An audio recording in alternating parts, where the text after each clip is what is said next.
Salut, c'est Trado, je suis content de vous retrouver pour la mise à jour de l'analyse technique de l'indice parisien. Au programme de cette vidéo, l'analyse technique du CAC 40, les news qui ont émaillé la séance, quelques plans de trade, le suivi du plan de trade que je vous proposais hier. Je vous retrouve de l'autre côté.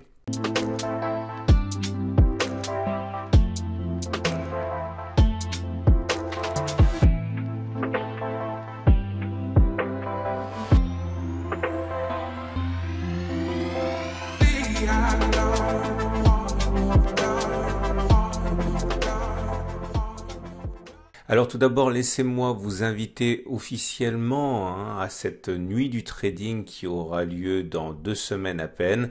Cette nuit du trading sera le théâtre de l'intervention de pointure de l'analyse économique, de l'analyse financière, des gérants de fonds. N'hésitez pas à participer à cet événement qui, pour une fois, se fait online à cause des circonstances que vous connaissez. Vous pouvez retrouver le lien juste en dessous de la vidéo. Alors voilà où nous en sommes pour le CAC 40 qui s'adjuge encore 2,02%. Alors juste pour vous faire réaliser la performance, écoutez, en l'espace de 14 séances, on a pris 16%. Ça veut dire que en moyenne, le CAC 40 évolue, prenez votre calculatrice, à un taux qui est absolument unique, 16% en 14 séances. C'est quelque chose qui n'arrive pas souvent et au-delà de la surprise que l'analyste technique peut avoir, on peut se demander ce qui, sur le plan des fondamentaux, encore une fois, justifie cela. Peut-être qu'effectivement, le fait que les nouvelles ne soient pas aussi mauvaises que prévu explique en partie cela. Peut-être que la rumeur de rallonge sur le plan de relance économique européen explique cela. Peut-être que c'est le plan de sauvetage de l'automobile allemand qui explique cela, ou encore peut-être le fait que aux États-Unis les émeutes semblent apparemment ne pas trop dégénérer. Il demeure que on préfère être dans une posture d'analyse technique que d'analyste fondamentale pour expliquer ce qui se passe et ce qui nous amène donc à la progression du jour. Alors, comme vous pouvez le voir, on a ouvert un gap ici. J'en reparlerai un petit peu plus tard, mais c'est toujours un signe encourageant lorsque l'on connaît une forte progression avec un gap, surtout que les volumes ont été au rendez-vous aujourd'hui. Ce gap des 4783-4796 est un gap dont on peut se demander s'il s'agit d'un gap de continuation ou d'essoufflement. S'il s'agit d'un gap de continuation, eh bien, l'objectif, c'est de prendre le chemin parcouru avant le gap. Alors moi, j'aime bien prendre lorsqu'il y a des gaps au préalable entre deux gaps et de reporter ça par-delà. Le gap, ça vous donne un objectif à aller pour les 5000 à peu près. On va backtester ça aujourd'hui. Pour l'instant, regardez simplement le fait qu'on se rapproche de manière évidente de la prochaine résistance mineure qui est à 4946, 4963 et nous avons donc un support qui est à 4694, 4717. Alors tout de suite, je vous parle du trade que j'avais mentionné hier. J'ai eu beaucoup de mails de félicitations, d'encouragement pour ce trade, mais en fait, je l'ai pas pris ce trade. Donc merci pour les mails que vous m'avez envoyés, mais le deal était clair. Le deal était qu'il fallait que je rentre sur franchissement des 4784, sur dépassement des plus hauts. J'avais prévu de mettre un stop à 2%, c'est-à-dire en dessous du support mineur, pour viser un objectif à 4927 à 3%. Malheureusement, on a gapé. On n'est pas venu chercher mon point d'entrée. J'ai attendu, j'ai espéré à un moment qu'il y aurait quand même un retour, un throwback pour me permettre de rentrer, mais finalement ce throwback n'est jamais rentré et bon, c'est facile à dire après coup, j'aurais dû rentrer sans doute, mais c'était pas mon plan de trade et les plans de trade sont là pour être respectés parce que si vous respectez pas vos plans de trade, ça sert à rien d'en avoir. Donc merci pour vos encouragements et vos félicitations. Malheureusement, c'était pas pour moi, ce qui me permet également de dire un truc très important par rapport au taux de réussite que j'ai actuellement. Mon taux de réussite actuellement, il est à 7 trades gagnants sur 8 sur le CAC 40. On m'a demandé si c'était normal, etc. Non, c'est absolument pas normal. Moi, mon taux de réussite sur mes trades, il est à 60%, à peu près, un peu plus que 60%. Mon argent, je le fais sur le fait que j'ai des ratios gain-risque qui sont intéressants, plus que sur mon taux de réussite. Donc clairement, ce que ça veut dire, c'est que si actuellement je suis à 84% de taux de réussite alors que ma tendance statistique est à 60%, c'est sûr que je vais avoir une série de trades perdants. Peut-être 3, peut-être 4, peut-être 5, peut-être 6, j'en sais rien, mais il va forcément y avoir un retour à la M20, y compris pour mon trading.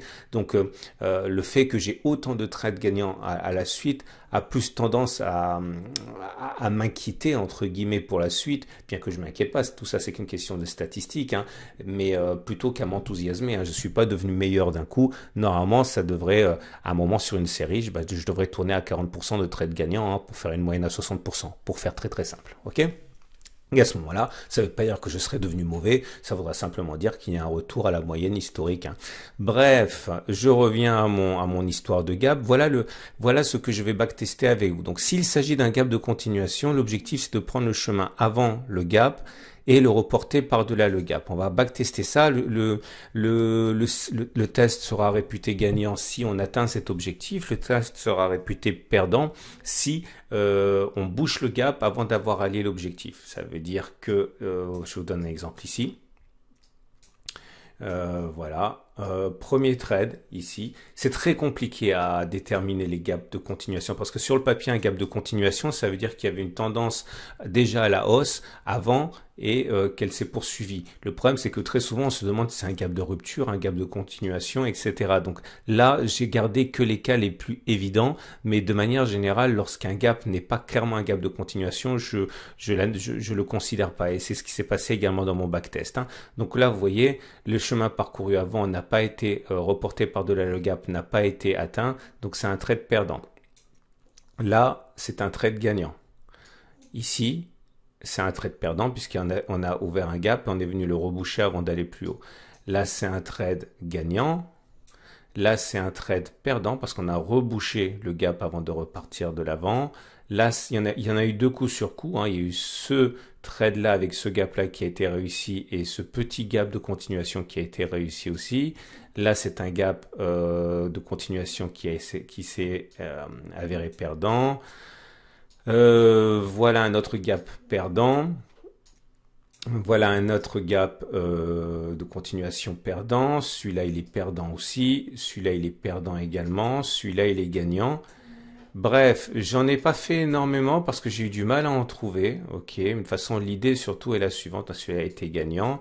Celui-là a été perdant, etc. J'en ai fait très peu, relativement peu, hein, puisque j'en ai fait 17. Et sur 17, la statistique est de 7 gagnants pour 10 perdants.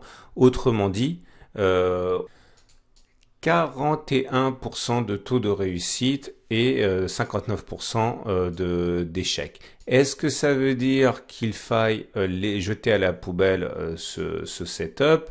Non, bien sûr que non.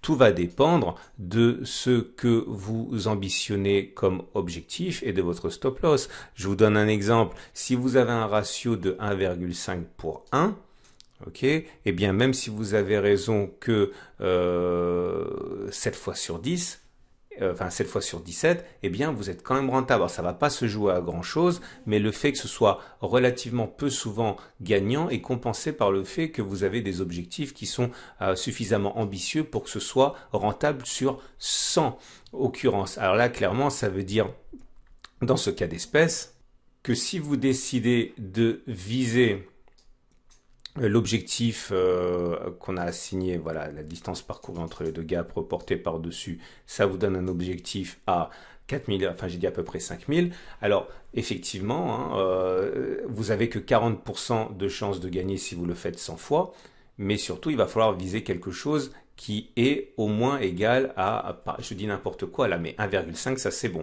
ok, parce que donc ça veut dire que si vous mettez un stop en dessous du gap, puisque c'était l'objet du backtest, à 1,8%, il faut que vous ayez au moins 2,4. Et là, vous voyez, le problème, c'est que si on va chercher 2,4 pour que le ratio gain-risque soit de 1,5 pour 1, ça vous amène à traverser une résistance. Et moi, j'aime pas trader en ayant des objectifs qui traversent, qui impliquent une cassure de résistance. Donc, je ne le ferai pas. Par contre, on peut tout à fait envisager d'acheter sur repli. Ok, moi je surveillerai de très très près un repli. Si je vois, mais ça va être de l'intraday ça, si je vois qu'on revient, qu'on ne bouge pas le gap, que l'on remonte en intraday en données 4 heures, là par contre je pourrais envisager à condition que mon objectif ne dépasse pas les résistances mineures des 4946 avec un ratio gain-risque de 1,5. J'espère que c'est pas trop compliqué pour les débutants, mais c'est l'idée.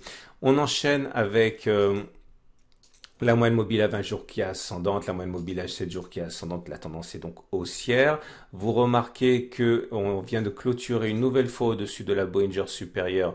Ça veut dire que l'on se met dans une situation où on a normalement un peu plus qu'une chance sur deux de faire un T2, une deuxième clôture au-dessus de la Bollinger supérieure. Vous pouvez retrouver tout ça dans le pack tout trado ou alors éventuellement vous pouvez regarder les vidéos que j'ai faites la semaine dernière où on a backtesté ça. Comme vous pouvez le voir également, le chandelier japonais du jour il est encourageant parce qu'on termine dans le tiers haussier et que la bougie est verte. Et également les indicateurs techniques qui pour l'instant ne laissent planer aucun doute sur la force de la situation haussière. Nous avons toujours un RSI supérieur à 50, momentum au-dessus de 0, MACD au-dessus de son signal, MACD 0 au-dessus de son signal. Le stochastique croissant signal à baisse, attention, on est toujours en zone de surachat, donc c'est pas très significatif. CCI en zone de surachat. Les volumes sont de retour, ça c'est intéressant. Et on va terminer avec le l'Ishimoku qui franchement ne nous déçoit pas. Pourquoi? Parce que il avait anticipé, le signal Ishimoku, je vous rappelle qu'il était le suivant. On a eu un twist du nuage. C'était, alors je m'y perds, voilà, il est là. On a vu un twist du nuage qui donne un objectif vers 5200 si ma mémoire est bonne. Donc ça c'était il y a 2 semaines. Et vous voyez que c'était pas mal du tout. Là malheureusement on a été bloqué dans notre ascension par la SSB qui est une résistance importante. Certains vont shorter sur ces niveaux. D'ailleurs si vous pensez que c'est un gap d'essoufflement, ce qui est tout à fait possible, j'ai oublié de le dire tout à l'heure, mais on peut trader, on peut trader ça à la baisse. On vise le comblement du gap, 1,8%. Tant qu'on n'a pas un stop loss supérieur à 1,8%, ça passe. La tendance de très court terme est haussière avec la Tenkan qui monte, la tendance générale est haussière avec la Kijun qui monte, mais la tendance de fond est neutre puisqu'on est dans le nuage. Voilà, une dernière chose, j'ai reçu des messages, un message, quelqu'un a posté, c'est Philippe Lefebvre qui a posté un message sur ma chaîne YouTube me disant les vidéos elles arrivent trop tard, elles arrivent dans la nuit. Oui, je suis désolé, il me faut du temps pour les faire, mais je vous rappelle que si vous allez sur mon blog tradosortrading.blogspot.com, vous tapez Tradozer Trading dans Google, eh bien, vous avez beaucoup plus tôt, vers 10h, 10h30, les graphes et l'analyse au format texte de la vidéo. Alors, c'est pas aussi développé, mais vous aurez une vague idée quand même de ce qu'il y a dans la vidéo. Voilà, je vous souhaite une excellente journée. Je vous invite à vous inscrire si vous le désirez à la nuit du trading, c'est gratuit. Et puis, n'oubliez pas de regarder les vidéos à la fin de cette vidéo-ci, notamment pour l'or, qui est sur des niveaux très encourageants et l'analyse hebdomadaire des grands indices. Voilà, je vous dis à demain pour la mise à jour.